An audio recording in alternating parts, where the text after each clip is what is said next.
자, 여러분, 우리 기독교인이 신앙생활을 함에 있어서 가장 기초적인 일이 있습니다. 그것은 무엇이냐면 바로 예배입니다. 예배는 하나님 앞에 드려지는 것이고 또한 우리의 삶 가운데에 하나님의 뜻을 깨닫게 되는 통로이기 때문에 너무나도 중요한 것이죠. 그렇지만 오늘날 예배는 참으로 안타깝게도 하나님이 기준이 아닌 사람이 기준이 되는 예배로 흘러가고 있습니다. 예배를 통하여 사람이 은혜를 받았느냐, 그렇지 못했느냐에 초점이 맞춰지고 있고, 사람에게 편한 예배, 사람의 마음에 평안과 위로함을 주는 예배가 각광받는 시대가 되었습니다. 예배를 받으시는 분에 대한 존경과 공경이 담겨져 있지 않고, 예배를 드리는 그 의미와 목적마저도 희미해져 버린 시대가 되어버렸습니다. 그렇다면 여러분들에게 있어서 예배는 어떠한 의미를 가집니까? 여러분들에게 있어서 예배는 무엇입니까? 혹시 따분하고 억지로 예배를 드리고 있는 것은 아닙니까? 아니면 예배를 드리지 않으면 내 삶에 좋지 않은 일들이 일어날까봐 두려워서 찝찝함 속에 예배에 참여하고 있는 것은 아닙니까? 이 시간 예배를 드리는 저와 여러분, 우리 모두의 마음의 중심을 돌아볼 수 있기를 원합니다. 그리고 예배를 드릴 때에 가져야 할 그 마음들에 대해서 살펴보면서 그것들을 통해 우리의 예배가 회복될 수 있는 귀한 시간이 되기를 주님의 이름으로 간절히 소원합니다. 그렇다면 우리의 예배가 회복되기 위해서는 우리는 어떠한 마음을 가져야 할까요? 먼저 첫 번째로 우리는 하나님을 경외하는 마음을 가져야 합니다. 어떠한 마음을 가져야 한다고요? 하나님을 경외하는 마음을 가져야 합니다. 사무엘 하는 사울과 그의 집안의 몰락 이후에 다윗이 왕이 되는 장면으로 시작을 하고 있습니다. 다윗은 왕이 된 이후에 이스라엘을 하나님께서 통치하시는 하나님의 나라로 삼고 싶어 했고, 그래서 하나님의 법궤를 예루살렘으로 메우고자 했습니다. 그는 사울 시대에 무너졌던 하나님을 향한 예배를 회복하고자 하는 마음이 컸습니다. 하지만 그것을 이루는 것이 생각만큼 순탄하지는 않았습니다. 왜냐하면 하나님의 법궤를 옮겨오는 과정에 문제가 발생했기 때문입니다. 사무엘하 6장 3절에서 7절 말씀을 보면 다윗은 하나님의 법궤를 새 수레에 실어서 예루살렘으로 옮겨오려고 했습니다. 그러나 나곤의 타작 마당에 법궤를 실은 수레가 이르렀을 때에 소들이 날뛰어서 법궤가 흔들리자 웃사라는 사람이 법궤를 손으로 잡아 떨어지지 않게 하려고 했고, 이것을 기뻐하지 않으셨던 하나님께서는 웃사를 쳐서 그 자리에서 죽게 하셨습니다. 이것에 충격을 받은 다윗은 법궤를 옮겨오는 것에 대한 두려움을 갖게 되었고, 법궤를 오벳 에돔이라는 사람의 집으로 보내버렸습니다. 여러분, 다윗은 하나님께 드리는 예배를 회복하고 싶어서 법궤를 옮기는 것이었는데 왜 이러한 비극을 경험하게 된 것일까요? 그것은 이들이 하나님의 말씀에 대하여 제대로 알지 못했기 때문이기도 했지만 하나님을 향한 경외하는 마음이 없었기 때문이기도 했습니다.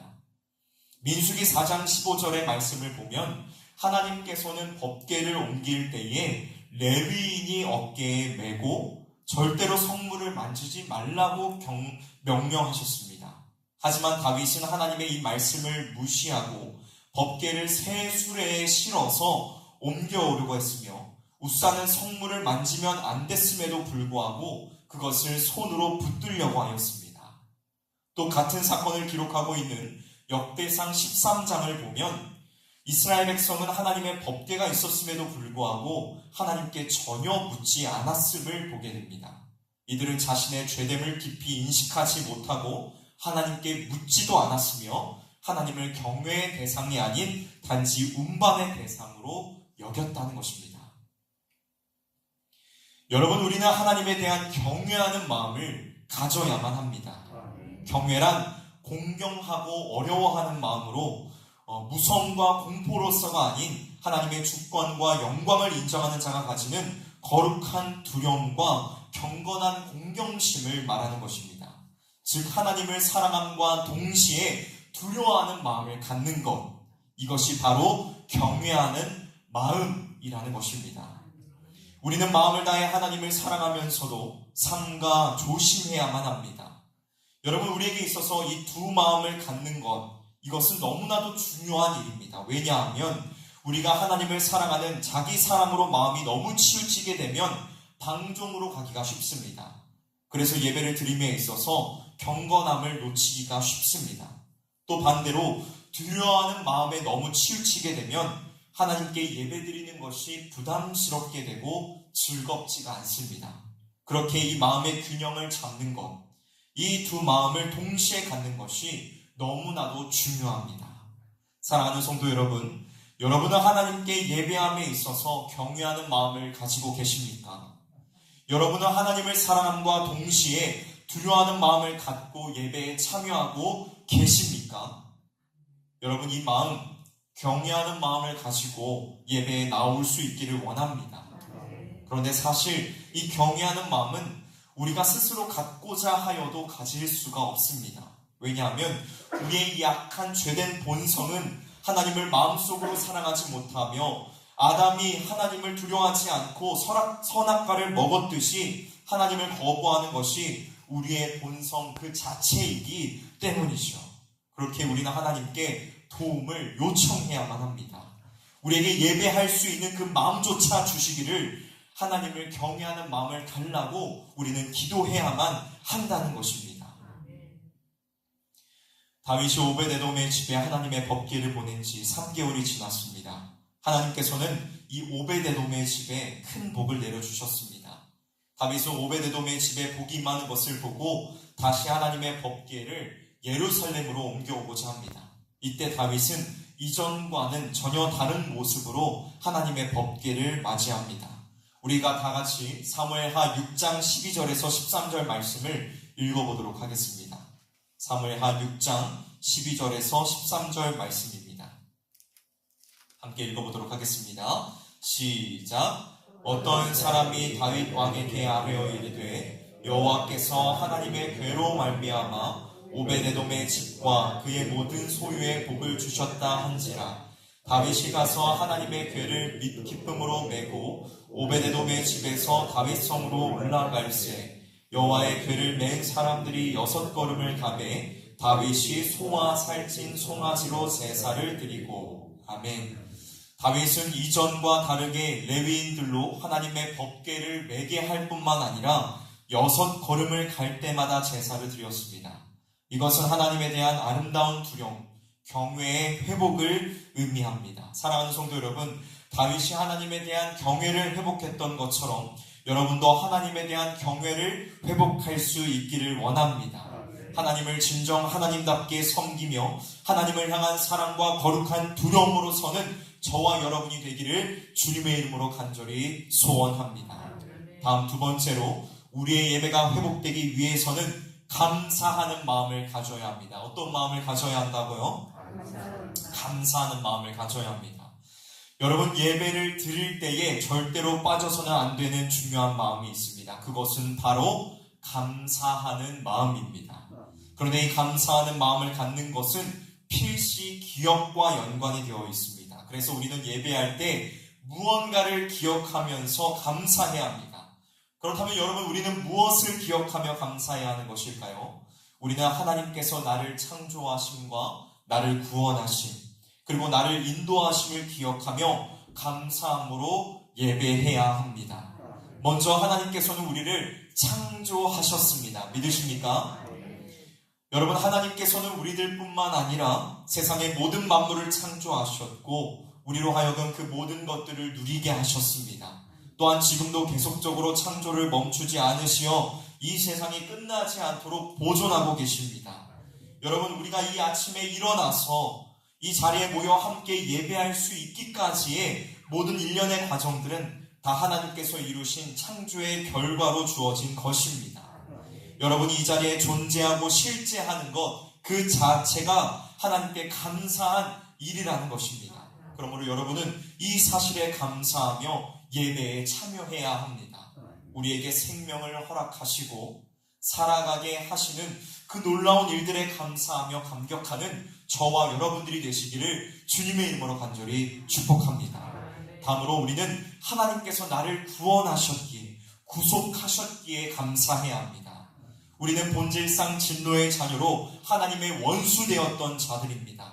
죄로 인하여 하나님과 단절이 이루어져 영원한 죽음, 지옥 속에 거해야 했던 자들임에도 불구하고 하나님께서는 우리를 위하여 하나뿐인 아들, 독생자 예수 그리스도를 보내주시고 그를 통하여 화목을 이루셔서 하나님의 자녀가 되게 하셨습니다. 여러분, 우리의 예배 속에는 이 구속하심에 대한, 구원하심에 대한 참된 감사가 있어야만 합니다. 자신이 하나님의 은혜를 조금도 바랄 수 없는 처참한 죄인이라는 사실에 깊은 통감이 있어야 하며, 털끝만큼의 은혜를 바랄 자격이 없는 자들에게 무한한 은혜와 사랑을 베푸신 하나님에 대한 깊은 감사가 있어야만 합니다. 여러분, 우리를 구속하시고 구원하신 주님에 대한 감사의 마음으로 이 시간 나아갈 수 있기를 원합니다. 단순히 형식적인 감사가 아니라 우리의 마음속 그 깊은 곳으로부터 나온 구원에 대한 진정한 감사가 있기를 소원합니다. 여러분, 우리의 구원의 가치를 너무나 적은 것으로 생각하지 마십시오. 여러분을 구원하기 위하여 하나님께서는 무엇보다도 귀한 자신의 아들을 보내어 십자가에 달려 죽게 하셨습니다. 여러분의 생명을 구원하시기 위하여 하나님이신 그분이 자신의 피를 흘려 여러분을 사셨다는 것입니다. 이 고귀하고 놀라운 사실을 기억하며 참된 감사로 나아가는 저와 여러분이 되기를 주님의 이름으로 소원합니다. 구원의 은총에 대한 참된 감사와 감격, 기쁨이 저와 여러분의 삶 가운데 가득하시기를 축복합니다. 마지막으로 우리는 하나님께서 나의 삶을 인도하심에 대한 감사로 예배에 나아가야 합니다. 여러분, 우리는 하나님으로부터 수많은 것들을 공급받으며 살아가고 있습니다. 지금까지의 여러분의 삶을 되돌아보십시오. 하나님의 은혜가 아니고서 설명할 수 있는 것들이 있습니까? 여러분이 먹고 마시는 것, 여러분이 이 자리에 나와 예배할 수 있는 건강과 모든 환경이 주어진 것, 이 모든 것들이 다 하나님께서 주신 은혜의 결과입니다. 그러므로 우리는 이 은혜에 대한, 우리의 삶을 붙들고 인도하시는 것에 대한 감사가 있어야만 합니다. 사랑하는 성도 여러분, 감사함으로 예배의 자리 가운데 나아오십시오. 우리를 창조하시고 우리를 구원하시고 우리의 모든 삶을 지도하시고 이끌어가시는 그 은혜의 하나님을 기억하며 참된 감사와 감격을 가지고 서는 우리 모두가 되기를 주님의 이름으로 축복합니다. 마지막 세 번째입니다. 우리의 예배가 회복되기 위해서는 기쁨이 우리에게 충만해야 합니다. 오늘 본문 속의 다윗은 하나님의 법궤가 예루살렘에 들어오는 것을 보며 춤을 추면서 기뻐하였습니다. 그는 왕의 신분을 가지고 있으면서도 전혀 그것을 의식하지 않고 하나님 앞에서 어린아이와 같이 뛰어놀며 기뻐했다는 것입니다. 여러분, 우리는 예배 안에서 얼마나 기쁨을 누리고 있습니까? 여러분은 예배를 드리는 것이 기쁘십니까? 아니면 부담과 지루함, 습관에 따라 예배를 드리고 있는 것은 아닙니까? 우리 안에 이 예배에 대한 기쁨이 다시금 회복되기를 원합니다. C.S. 루이스라는 분은 삼위일체 하나님의 관계에 대하여 무엇이라고 비유를 했냐면 춤이라고 비유를 하였습니다. 그는 하나님의 역사를 정적인 것이 아닌 역동적인 생명의 드라마로 보았으며 삼위의 관계 안에서도 이 놀라운 생명의 역사가, 기쁨의 역사가 끊이지 않는다고 하였습니다. 여러분, 우리는 이 삼위일체 하나님께서 누리셨던 기쁨을 예배 속에서 누릴 수 있어야만 합니다. 말씀을 마무리하고자 합니다. 사랑하는 성도 여러분, 우리의 예배를 회복합시다. 하나님을 향한 경건한 마음으로 예배 자리에 참여하며 하나님께서 베풀어 주신 그 놀라운 은혜들을 기억하며 감사하고 그분 안에서 하나 된 자들로서 그 기쁨을 누리는 저와 여러분이 되시기를 주님의 이름으로 간절히 소원합니다. 긴 연휴의 시간 보내셨잖아요. 우리의 마음이 많이들 해이해졌을 텐데 그 마음을 다시금 붙잡고 예배의 자리 가운데로 나아갈 수 있기를 원합니다. 이번 주, 돌아오는 주 주일부터 시작되어지는 부흥성회를 통하여서 정말 우리의 삶의 전반적인 모든 것들이 회복되어지는 귀한 시간이 되기를 원합니다. 여러분, 기대하는 마음을 가지고 부흥성회를 준비하십시오. 이 부흥이란 단순히 사람이 많아지는 것을 의미하는 것이 아닙니다. 여러분들 각 개인이 하나님 앞에서 영적인 각성이 일어나는 이 부흥이 우리 가운데 이루어져야 될 줄로 믿습니다. 그리고 이 영적인 각성, 이 부흥의 시작은 바로 우리의 예배로부터 시작되어지는 줄로 믿습니다. 1907년 평양에 대부흥이 일어났던 거 아시나요? 이 부흥이 어떤 것으로부터 시작되었는지 아십니까? 바로 예배 속에 있는 회개로부터 시작되었습니다. 모든 성도들의 회복이 나라의 회개로 이어졌고 그것이 진정한 부흥운동으로 발전되었습니다. 우리 교회로부터 이것이 시작되기를 원합니다. 우리의 예배가 회복되어지며 하나님 안에서 우리의 삶의 전인적인 모든 것들이 회복되어지는 귀한 시간이 되기를 주님의 이름으로 간절히 소원합니다. 기도하도록 하겠습니다.